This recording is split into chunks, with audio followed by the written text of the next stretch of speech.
പെട്ടെന്ന് ഇങ്ങനെ ഒരു മനംമാറ്റം ഉണ്ടാകാനുള്ള കാരണം എന്താണെന്നാ ഞാൻ ചോദിച്ചത്. അവര് വാടക തരാറില്ലെന്ന് നീ നുണ പറഞ്ഞതല്ലേ? എന്നാരും പറഞ്ഞു? ഞാൻ പോലീസിനെ വിട്ട് അന്വേഷിപ്പിച്ചു. പോലീസിനെ വിട്ട് അന്വേഷിപ്പിക്കാൻ ഞാൻ പറഞ്ഞോ? ഇല്ലല്ലോ.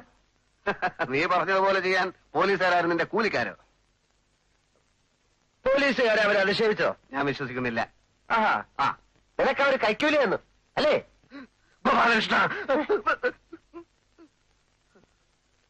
കൈക്കൂലി എന്ന വാക്ക് തന്നെ എനിക്ക് അലർജിയാണ്.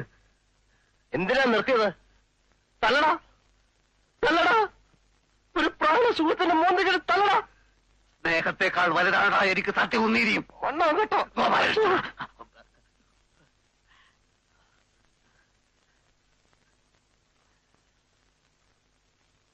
ഈ കാക്കി കുപ്പായം നിന്നെ ഒരു ഭ്രാന്തനാക്കിയടാ, നന്ദി കെട്ടവനാക്കി. രാജേന്ദ്ര, സ്കൂളിൽ പഠിച്ചുകൊണ്ടിരുന്ന കാലത്ത് നിനക്ക് എത്ര പ്രാവശ്യം ഞാൻ ചോറ് വാങ്ങിച്ചു തന്നിട്ടുണ്ടടാ. വെട്ടി ഉരുട്ടി ഉരുട്ടി വിഴുങ്ങിയതൊക്കെ നീ മറന്നു വേണോടാ. നീ അല്പനാണ്. നീ ശപ്പനാണ്. പോടാ. നീ വലിയ എസ് ഐ ആണെന്ന് ഞാൻ നോക്കൂല. അടിച്ച് നിന്റെ മോന്തയുടെ ഷേപ്പ് ഞാൻ മാറ്റും. നിന്റെ സഹായിക്ക് വേണ്ടടാ. നീ കോട്ടപ്പള്ളി സുരേന്ദ്രനെ വേണ്ട പാക്കിയാണല്ലോ. നീ ധൈര്യം കൊണ്ട് എന്നോട് കളിച്ചു നോക്ക്. ഉണ്ട ചോറിന് നന്ദി കാണിക്കാത്ത കൊണാപ്പൻ.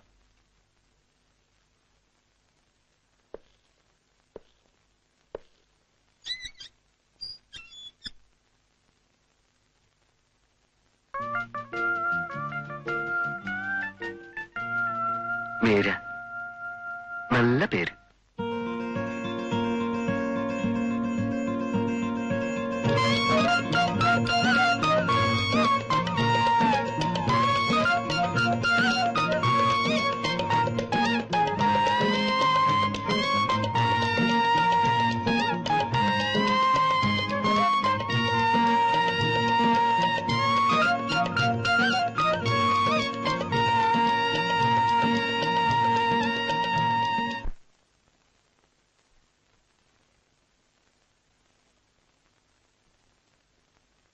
വാടകക്കാർ അവിടെ താമസിക്കാൻ തുടങ്ങിയിട്ട് ഇപ്പൊ എത്ര വർഷമായി? അതൊന്നും ഒരു പ്രശ്നമല്ല സാർ. ഒരു സൂട്ട് ഫയൽ ചെയ്ത് കേസ് നടത്തി വാടകക്കാരെ ഒഴിപ്പിക്കാൻ എനിക്ക് ഉദ്ദേശമില്ല. കേസില്ലെങ്കിൽ പിന്നെ വക്കീലിന്റെ ആവശ്യം എന്താ? ഞാൻ മുഴുവൻ പറയട്ടെ സാറേ. പറയൂ. ഈ പറയുന്ന 9 കൊല്ലം വേണ്ട, ഈ കാലം അത്രയും ഹൗസ് ഓണർ, അതായത് ഞാൻ തന്നെയാണ് മേപ്പടി വീട്ടിൽ താമസിച്ചു വരുന്നത്. ഈയിടെയായി വീട്ടുടമസ്ഥനെ ശല്യപ്പെടുത്തിയും ഭീഷണിപ്പെടുത്തിയും ചില കക്ഷികൾ വീട് കയ്യേറാൻ ശ്രമിച്ചുകൊണ്ടിരിക്കുന്നതിനാൽ അടിയന്തരമായി ഒരു ഉത്തരവ് മുഖേന ഈ കക്ഷികളിൽ നിന്നും വീട്ടുടമസ്ഥനായ ഗോപാലകൃഷ്ണ പണിക്കരെ സംരക്ഷിച്ചുകൊള്ളാൻ താഴ്മയായി അപേക്ഷിച്ചു കൊള്ളുന്നു. ഇങ്ങനെ ഒരു അപേക്ഷ, അതായത് ടെമ്പററി ഇഞ്ചക്ഷൻ നമ്മൾ കൊടുക്കുന്നു. അതുകൊണ്ട് എന്താ കാര്യം? ഹൗസ് ഓണർ താമസിക്കുന്നത് ഇപ്പൊ അവിടെ അല്ലല്ലോ. ഹൗസ് ഓണർ അവിടേക്ക് താമസം മാറ്റാൻ പോവുകയാണല്ലോ. അത് വാടകക്കാര് സമ്മതിക്കണ്ടേ? അത് ഞാൻ നോക്കിക്കോളാം. ഇത്രയൊക്കെ അറിയാവുന്ന എനിക്ക് പിന്നെ ഒരു വക്കീലിന്റെ ആവശ്യമൊന്നുമില്ല. അതല്ലെന്നേ, ഇഞ്ചക്ഷൻ അപേക്ഷയ്ക്ക് മുമ്പ് വാടകക്കാരെ ശല്യപ്പെടുത്തി വീട്ടിൽ നിന്ന് പുറത്താക്കാൻ ഞാൻ ശ്രമിക്കും. അത് വിജയിച്ചാൽ പിന്നെ കേസും കോടതിയൊന്നും വേണ്ടി വരില്ലല്ലോ. എന്നാ പിന്നെ അതിനുശേഷം നമുക്ക് കണ്ടാൽ മതിയല്ലോ. അല്ല വക്കീലേ, അതിലൊരു പ്രശ്നമുണ്ട്. അതിക്രമിച്ചു കിടന്നവൻ ഞാനാണെന്നും പറഞ്ഞവർ പോലീസിൽ കംപ്ലൈന്റ് ചെയ്താൽ പോലീസിന് വേണമെങ്കിൽ എന്നെ ലോക്കപ്പിലാക്കാം. ആ സമയം വക്കീൽ വന്ന് ജാമ്യത്തിലൊന്ന് ഇറക്കി തന്നാ മതി. അമ്പാടാ മിടുക്ക, തന്നെപ്പോലുള്ള ഒരാളെ തൊടാൻ പോലീസിനും ധൈര്യം ഉണ്ടായിന്ന് വരില്ല. 9 കൊല്ലമായിട്ട് അവിടെ താമസിക്കുകയാണെന്നുള്ളതിന് അവരുടെ തെളിവില്ലേ? എന്ത് തെളിവ്? വാടക മണി ഓർഡറായി അയച്ചതിന്റെ രസീത് കാണുമല്ലോ. ആ രസീത് അവരുടെ കയ്യിലിരിക്കത്തേ ഉള്ളൂ. അത് വാടക തന്നതല്ല, അവരെന്നോട് കടം വാങ്ങിച്ച കാശാണെന്ന് ഞാൻ കോടതി പറയും. എണീക്കടോ, എണീക്കടോ, എണീക്കാൻ. തന്നെപ്പോലുള്ളവരെ പ്രോത്സാഹിപ്പിച്ചാലേ വക്കീൽമാരുടെ കഞ്ഞൂടി മുട്ടും. അല്ല വക്കീലെ, എനിക്ക് വക്കീലിന്റെ സഹായം ആവശ്യമായി വരും. ചേംബറിൽ മൂവ് ചെയ്ത് കമ്മീഷൻ എടുപ്പിക്കേണ്ടി വന്നാൽ എനിക്ക് വക്കീലിന്റെ സഹായം വേണം. വയലേഷൻ ഓഫ് ഇഞ്ചക്ഷൻ പ്രൂവ് ചെയ്താൽ ടെനൻസിനെ പോലീസുകാരെ കൊണ്ട് അറസ്റ്റ് ചെയ്യിക്കണം. ഇതിനൊക്കെ വക്കീലിന്റെ BA-BL ഡിഗ്രി എനിക്ക് വേണ്ടി വരും. ഓഹോ, അത് ശരി. ഡിഗ്രി മാത്രം, എന്നെ വേണ്ട. എല്ലാം കോടതി വരാന്തേന്ന് പഠിച്ചാണ് സാർ. വേണ്ട വേണ്ട വേണ്ട, എന്റെ നിയമോപദേശം എനിക്ക് വേണ്ടി വന്നില്ലല്ലോ. അയ്യോ, അത് പറ്റില്ല. ഒരു വക്കീലിനെ കണ്ടാൽ ഫീസ് കൊടുത്തിരിക്കണം, ഇല്ല എനിക്ക് ഉറക്കം വരില്ല. അത്ര നിർബന്ധമാണെങ്കിൽ അതിന്റെ അടിയിലേക്ക് വെച്ചേക്കാം. എന്നാ പിന്നെ ഞാൻ ആ വീട്ടില് ഇടിച്ചു കയറി അങ്ങ് താമസിക്കാൻ പോവാ. ശ്രമിച്ചു നോക്കൂ. All the best.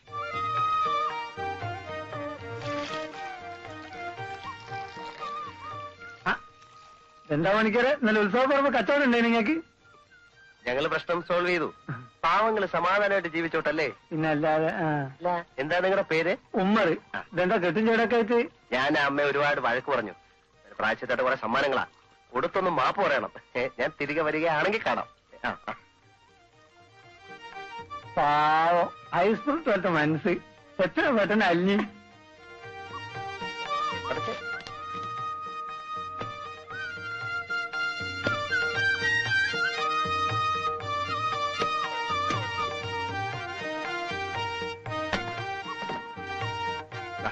എല്ലാരും കൂടെ എടുത്തോ.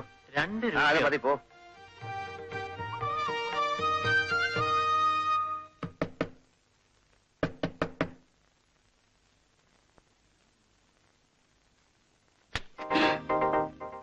എന്നോട് ക്ഷമിക്കണം അമ്മേ. അയ്യോ ഇതെന്താ? എല്ലാ തെറ്റുകൾക്കും മാപ്പ്. ഞങ്ങൾ ഇവിടെ താമസിക്കാൻ പറ്റുന്നില്ല. എത്ര കാലം വേണേലും നിങ്ങൾ ഇവിടെ താമസിച്ചോ. ഒരു തവണ പോലും നിങ്ങൾ വാടക മുടക്കിയിട്ടില്ല. ഈ വീട് ചീത്തയാക്കിയിട്ടില്ല. അങ്ങനെയുള്ള നിങ്ങളോട് ഞാൻ വലിയ ക്രൂരതയാ കാണിച്ചത്. എന്നോട് ക്ഷമിക്കില്ലേ അമ്മേ? എന്താ പണിക്കര് ഇത്? അതിന് പണിക്കര് തെറ്റൊന്നും ചെയ്തില്ലല്ലോ. വാടകക്കാര് വീട്ടിൽ നിറങ്ങാതിരുന്ന ആർക്കും ദേഷ്യം തോന്നും. ഈ പറഞ്ഞത് അമ്മയുടെ വലിയ മനസ്സ്. ഞാൻ ചെയ്ത തെറ്റിന് നല്ല ഒന്നാം തരം ശിക്ഷ എനിക്ക് കിട്ടുകയും ചെയ്തു. സിറ്റിയിൽ ഞാൻ താമസിച്ചിരുന്ന ലോഡ്ജില് മുറി വെച്ചിരുന്ന 6000 രൂപ ആരോ കട്ടുകൊണ്ടുപോയി. എനിക്കത് കിട്ടണം. 6000 രൂപയോ? 6000 രൂപ. ആ നിമിഷം ഞാൻ ആ ലോഡ്ജിൽ നിന്ന് ഇറങ്ങി. എന്തിനാ ലോഡ്ജിൽ താമസിച്ച?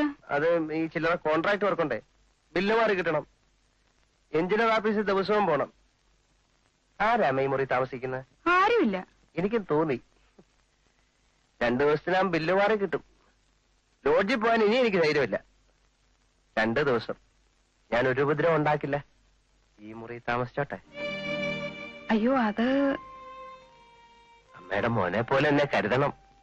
അതല്ല, പണിക്കര് കിടക്കണ്ടെന്ന് പറയാൻ പറ്റുമോ? ഇത് പണിക്കരുടെ വീടല്ലേ? അയ്യോ, ആ അധികാരത്തിൽ വന്നതല്ലമ്മേ, വേറെ നിവൃത്തിയില്ലാഞ്ഞിട്ടാ.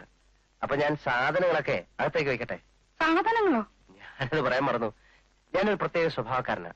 ലോഡ്ജിലായാലും വീട്ടിലായാലും ഞാൻ എന്റെ സ്വന്തം കട്ടിലേ കിടക്കൂ. മറ്റുള്ളവരുണ്ടാക്കിയ ഒരു തരി ഭക്ഷണം പോലും ഞാൻ കഴിക്കില്ല.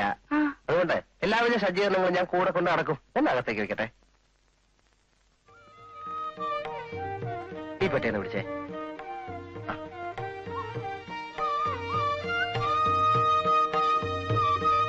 മാറിക്കേ.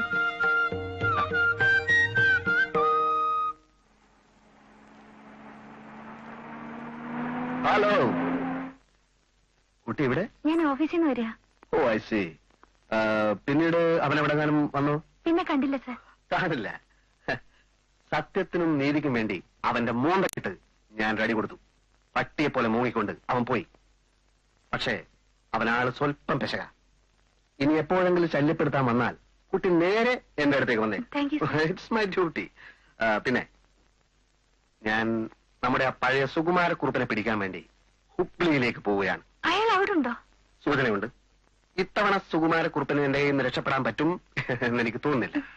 തിരിച്ചു വന്നിട്ട് നമുക്ക് വീണ്ടും കാണാം. ഓക്കെ? Okay sir. മീര,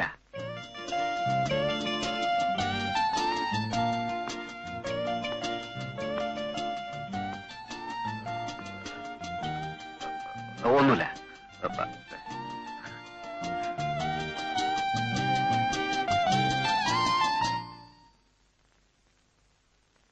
ചേച്ചി, ലാൻഡ്ലോഡ് ആ പണിക്കലുണ്ടല്ലോ, അയാൾ പെട്ടി കിടക്കല്ലേ എടുത്തോണ്ടിരിക്കുക.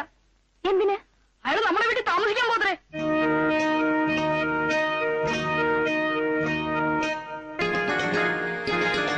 ആ മുറിയിലുണ്ട്.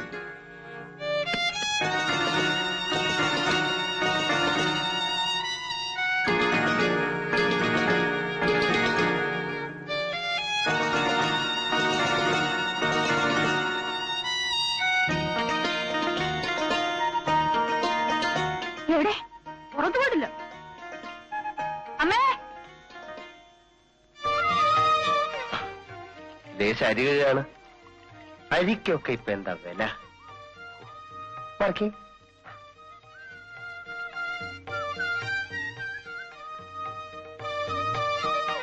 ആരോട് ചോദിച്ചിട്ടമ്മേ അയാൾ മുറി കയറി കൂടിയത്? അമ്മ സമ്മതം കൊടുത്തോ? അത് അയാൾ 2 ദിവസം കഴിഞ്ഞ് പോവും. 2 ദിവസമല്ല, 2 നിമിഷം പോലും അയാൾ ഇവിടെ നിൽക്കാൻ പാടില്ല. നമുക്ക് എതിര് പറയാൻ പറ്റുമോ മോളെ? ഇത് അയാളുടെ വീടല്ലേ? അല്ല, നമ്മൾ വാടക കൊടുക്കുന്ന കാലം വരെ ഇത് നമ്മുടെ വീടാ. നാണമുണ്ടോ ആ മനുഷ്യന്? നമ്മുടെ അടുക്കള കയറി അരി കഴുകുക അയാള്. തീ പിടിച്ച വിലയാണ് എത്ര അരിക്ക്? അതിന് ഞാനെന്ത് വേണം? ഇപ്പൊ തന്നെ ഇവിടുന്ന് ഇറങ്ങണമെന്ന് അമ്മയൊന്ന് പറയൂ. 2 ദിവസത്തെ കല്യാണം മോളെ. അമ്മയെ കൊണ്ട് ഞാൻ തോറ്റു. കട്ടിലും കിടക്കയും പാത്രങ്ങളും സ്റ്റൗവൊക്കെ ആയിട്ടല്ലേ അയാൾ വന്നിരിക്കുന്നത്. ആ അത് പണിക്കരുടെ ഒരു ശീലാത്രേ.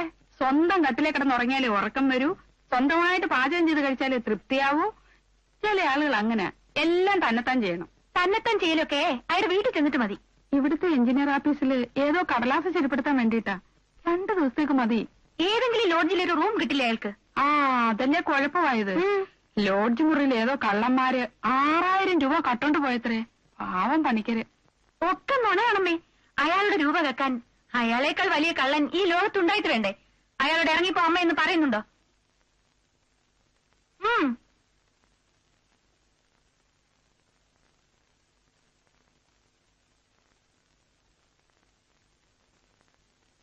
ഞാനിപ്പോ എങ്ങനെയാ പറയുന്നേ? വിളക്ക് കത്തിച്ചിട്ട് പറയാം.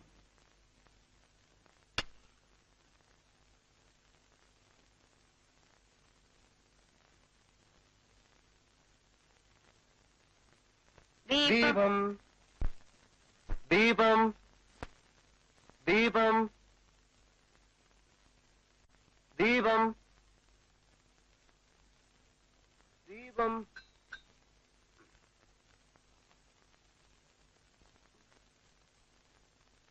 നരനായിങ്ങനെ ജനിച്ചു ഭൂമിയിൽ, നരകവാരിധി നടുവിൽ ഞാൻ. ഈ നരകത്തീന്നെന്നെ കരകേറ്റിയിടണം, തിരുവൈക്കം വാഴും ശിവശംഭോ. എന്തൊക്കെയാ അമ്മ കാണുന്നത്? ഇപ്പൊ അമ്മയ്ക്ക് മനസ്സിലായോ? അയാളുടെ വീടാണെന്ന് സ്ഥാപിക്കാനുള്ള ശ്രമമാണ്. ഈ നരകത്തീന്നെ കരകേറ്റിയിടണം, വാഴും. പ്ലീസ്, സന്ധ്യാനാമം ചൊല്ലുമ്പോ ബഹളം ഉണ്ടാക്കരുത്. ദൈവം ശിക്ഷിക്കും. തന്നെക്കാളും വലിയൊരു ശിക്ഷ ഇനി വേറെ ഇല്ലല്ലോ. നരനായിങ്ങനെ ജനിച്ചു ഭൂമിയിൽ, നരകവാരിധി നടുവിൽ ഞാൻ. ഈ നരകത്തീന്നെ കരകേറ്റിയിടണം. നാമം ചെല്ലുമ്പോ ശല്യം ചെയ്താ ദൈവം കോപിക്കും. അമ്മയൊന്നും ഉണ്ടായിരിക്കും. നീ ഞാൻ പറയുന്നൊന്ന് കേൾക്കുമോളെ. അയാൾ നാമം ചൊല്ലിക്കഴിഞ്ഞ് നമുക്ക് സ്വൈര്യമായിട്ട് സംസാരിക്കാമല്ലോ. ഇങ്ങോട്ട് വന്നേ. ശംഭോ മഹാദേവ. ശിവശംഭോ ശംഭോ ശിവശംഭോ. നരനായിങ്ങനെ ജനിച്ചു ഭൂമിയിൽ, നരകവാരിധി നടുവിൽ ഞാൻ.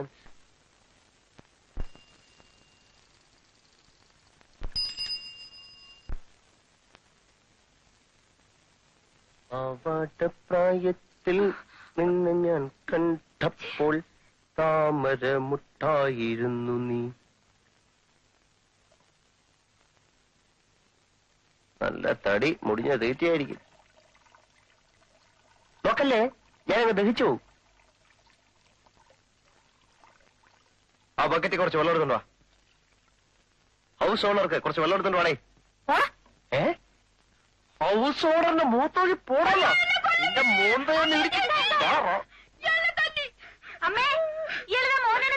കള്ള ചേർക്കാൻ ഞാൻ ഈ പിശാചിനെ തല്ലിയൊന്നുമില്ല. അപ്പുറത്തായി കാണിച്ചു തരാൻ തനിക്ക്. മോർണിംഗ് വാ.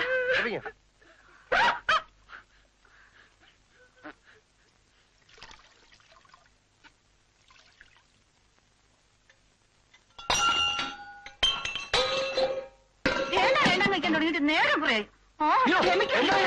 എന്റെ ബാഗ് എന്താ?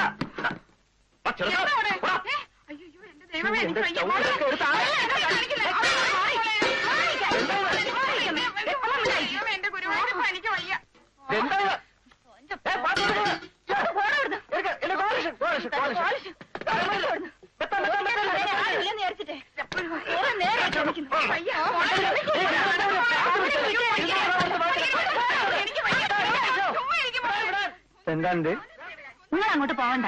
പോണ്ടാച്ചാല്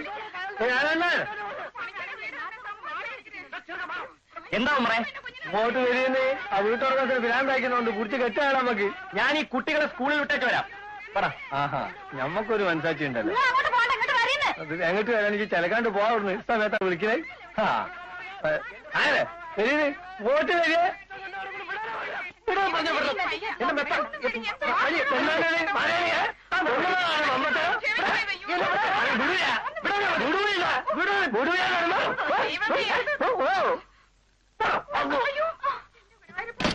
അല്ല നമ്മൾ അയലക്കാരും മഹാചെത്തകളാണ്. ഒരു തെണ്ടി കെട്ടി തിരിഞ്ഞൊക്കെ കുതുകലൊക്കെ ഉണ്ടായിട്ട് ഈ ചെറ്റ പണിക്ക് നടത്തിട്ട് ബാക്കി കാര്യം ഇറച്ചിയോട്ട് എനിക്ക് പുത്തരി നിലങ്ങളെ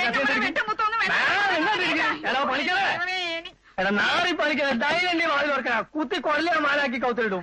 ഇവനെ അങ്ങോട്ട് പോയിന് ഇവനെ ഞാൻ കൊല്ലും. ഇവനെ കൊല്ലാതെ ഞാൻ പോവൂല. എനിക്ക് ചോര വേണം. പണിക്ക ചോര വേണം. ഉനക്ക് ചോരാടാ നമുക്ക് വേടാ. ഉനക്ക് പഠിക്ക ചോരാടാ വേടാ. നമുക്ക് നിങ്ങൾ കുടുംബമായിട്ട് കഴിഞ്ഞോട്ട് ഞാൻ വന്നു വല്ല അതിക്രമം കാണിച്ചാൽ അതിന്റെ മോശം നിങ്ങൾക്ക് തന്നെയല്ലേ. ഞാനൊരു എന്താ ഒന്നുമില്ല. എടുക്കാം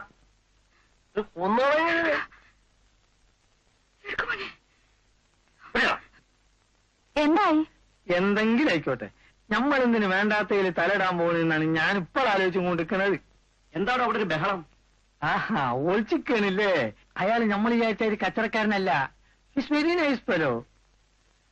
അയാളോട് അയാളെ വീട്ടിൽ താമസിക്കേണ്ടെന്ന് ഞമ്മക്ക് പറയാൻ പറ്റുമോ? എന്തിനൊരു ന്യായം വേണ്ടേ? അല്ലെങ്കിലും ഈ പെണ്ണിന് ഈയിടായിട്ട് കുറച്ച് അഹങ്കാരം കൂടുതലില്ലേ? അഹങ്കാരോ? ആ ഉണ്ടോ? ഉണ്ട്. ഇവ മോളെ നേരെ ഒരുപാടായി. നീ എന്തിനാ അയാളോട് മത്സരിക്കാൻ പോയത്? എല്ലാം മറന്നാളാ.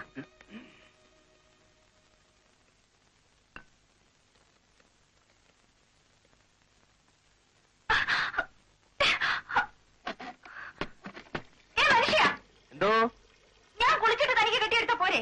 പോരെ മനുഷ്യ സ്ത്രീ. വെയിറ്റ് ചെയ്യണ്ട. ഒരു 3 മണിക്കൂറെങ്കിലാകും എന്നെ ഇവിടുന്ന് പുറത്ത് കെട്ടിയെടുക്കാൻ. എന്റെ കുളിമുറിയില് എനിക്ക് ഇഷ്ടം പോലെ മനസ്സ് തുറന്നൊന്ന് കുളിക്കണം. കുളിക്കുമ്പോൾ ഒളിച്ചു ഞാൻ കണ്ടു. എന്ത് ചേച്ചി എന്തൊരു കഷ്ടമാണെന്ന് നോക്കിയേ. ഈയിടെ 16 കേന്ദ്രം കഴിഞ്ഞ് പുറത്തിറങ്ങുന്നു. എനിക്ക് ഓഫീസിൽ പോകാൻ സമയമായി. നിന്റെ ചേച്ചിക്ക് കുറച്ച് മര്യാദ പറഞ്ഞോട്. അത്ര അസൗകര്യാണ് ഈ വീട്ടിൽ നിന്ന് ഒഴിവാ. ആ പുള്ളി എന്നെ മനസ്സിലാ മതി. പല്ലാഴിക്കടവിൽ നീന്താടാനിറങ്ങിയ പലപ്പുങ്കാവിലെ പൊന്നിലാവേ.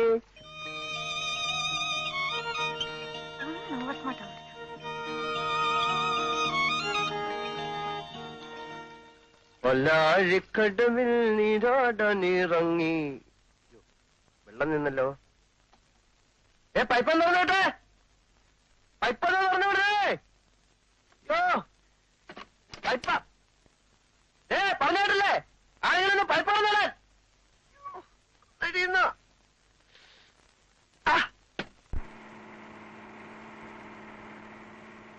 നിയമപരമായി നോക്കിയാ അവിടെ അതിക്രമിച്ചു കയറാൻ അയാൾക്ക് യാതൊരു അവകാശവുമില്ല. നിയമത്തിന്റെ പുറകെ പോകാൻ എനിക്ക് എവിടാ ചേച്ചി നേരം? പിന്നെ കാശ് ചെലവ്, എന്റെ വരവ് ചെലവ് കണക്കൊക്കെ ചേച്ചിക്ക് അറിയില്ലേ? പെട്ടെന്ന് ആർക്കെങ്കിലും ഒരു അസുഖം വന്നാ മതി, എല്ലാ കണക്കും തെറ്റും. പിന്നെ പട്ടിണി. കുറച്ച് ടെലിവിഷൻ വാങ്ങി ആ പെരിച്ചാഴിയുടെ ഭക്ഷണത്തിൽ ഇട്ടു കൊടുക്ക്. ഒരു മനുഷ്യനിൽ നിന്നും നമ്മൾ പ്രതീക്ഷിക്കുന്ന ഒരു മിനിമം സംസ്കാരം ഇല്ലേ ചേച്ചി? അയാൾക്കതില്ല.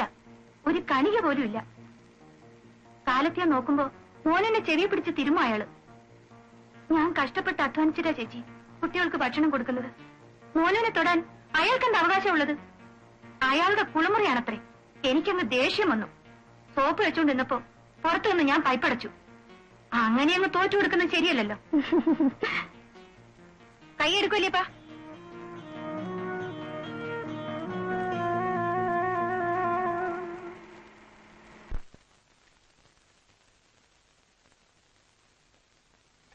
അഴിമകളും ഒരുമിച്ചൊരു കട്ടിലിലന്നേരം 7-ാം മാളിക മുകളിലിരുന്നരുളും 7 ലോക വഴിയായ തമ്പൂരാൻ എത്രയും താഴെ തന്റെ വയസ്സിനെ ദൂരത്തു കണ്ടു.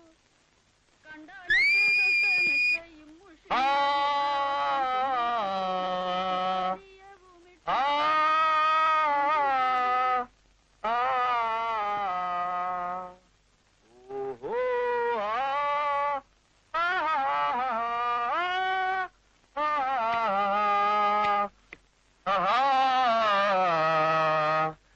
പാരിജാതം തിരുമിഴികൾ തുറന്നു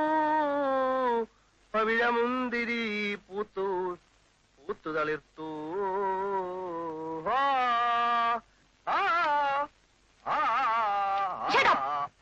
കുട്ടികൾ പഠിക്കുന്ന സമയമാണ്, ശല്യം ഉണ്ടാക്കരുത്. ഓ, ഞാനിപ്പോ പാടുന്ന സമയമാണ്. 7 to 7:30.